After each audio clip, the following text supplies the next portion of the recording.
officio.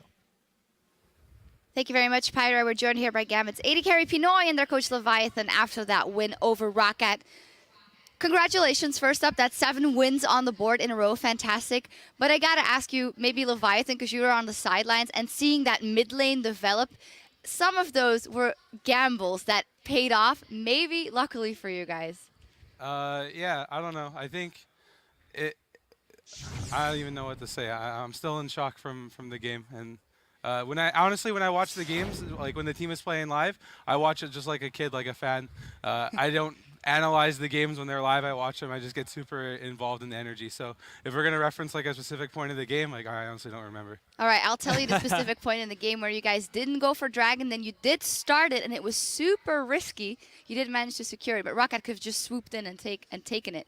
It was you guys could have gone mid, you guys could have gone bottom, you guys could have gone top, but you decided to try and go for that Baron. Do you remember now? No. I think so. Basically, what it is, you guys in your playstyle, when it comes to the late game, if you feel like you have the better late game comp, you'll find just sitting back and like playing. I wouldn't say passive, because you do try and make plays around the Baron, but you don't really go for any aggressive pushes. We don't see like deep wards coming in and playing around that part. Is that just your tactic saying we want to take it easy late game and just go for this Baron all of a sudden? Yeah, it's like we have our win conditions in the game, and we're always discussing at all points what's the most optimal way for us to win the game.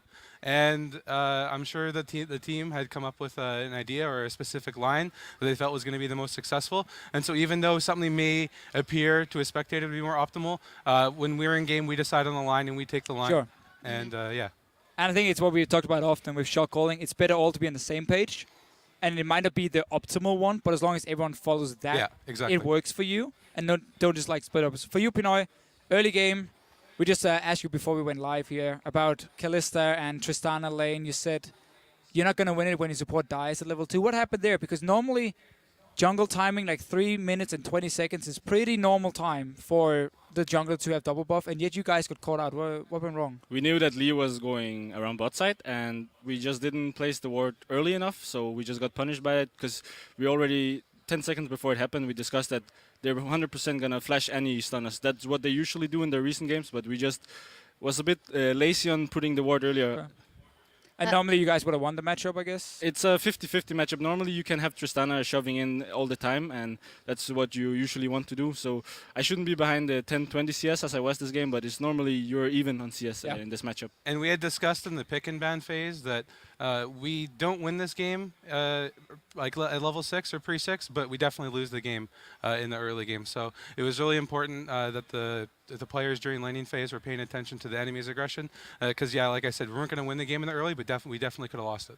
Yeah, and you could have lost it late as well, but you guys got some good picks off actually around the Dragon when ROCCAT was almost getting their 5th Dragon. Actually, let's get a replay up on the screen. For me, very important moment in the game for you guys. Pinoy, walk us through this one. So yeah, it's their 5th Drake, or an our 2nd, and we want 100% to fight this, I think. And so we find the cannon here, and it's like super free kill. I jump onto, I see that Kalista is going to be low soon, and she's like super split from the team. So I just jump to her, and it's like we're completely zoned on one target all the time, because at this stage, I think I can outdamage both Ezreal and Kalista. Late game Tristana is really strong. So you had been late game for a while though, so actually you could have taken fights a bit earlier. Well, for you guys, if you look at the 2 team comps, especially with this double AD we see so often, Ezreal mid lane coming in, what is like your winning condition in a team fight itself when you play against the likes of Ezreal, Kalista, and you guys obviously have the Sejuani as the big tank? So when we're going into a team fight like that, we just make sure that Kennen is nowhere near our AD carry, because I'm like super hyper carry, and I can outdamage both of them if I have the correct position. And Set usually zones their backline, at least one of their AD carries. So if we fight it correctly with them zoning Kennen away from me and and Set the zoning the AD carries, I'm just free to do whatever, and it just works out the fight. And if you take a look at the compositions, just on paper, the engage from ROCCAT's team composition is very strong, but we also had very strong disengage. So when we were going into the game, what we had discussed for team fights was we wanted to look for the disengage first. So when they came in with their ultimates, we wanted to make sure we backed out, made ourselves safe, and then once Maelstrom was on cooldown, once Tibbers was on cooldown, then we could look for opportunities to re-engage the fight. Yep. And you guys did. Congratulations, 7-0. That is mighty impressive of Gambit Gaming. In just a few minutes, the Unicorns of Love will face Meet Your Makers in our final match of the week in one of many must-win games for MYM. Don't touch that browser. We'll be right back. Gambit Gaming, 6 wins in a row. Can they make it 7, or will ROCCAT derail the hype train?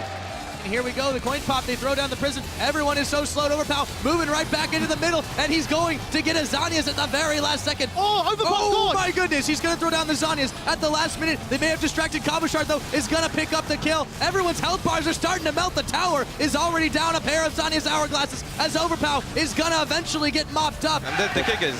TK, you need to clean up. It's They're low, 3v4. they're low, It's they're low. 3v4. You can fight. TK. Nice, nice, nice. Shield in 2 seconds. Go, Pinoy! Gambit Gaming have come up with another win.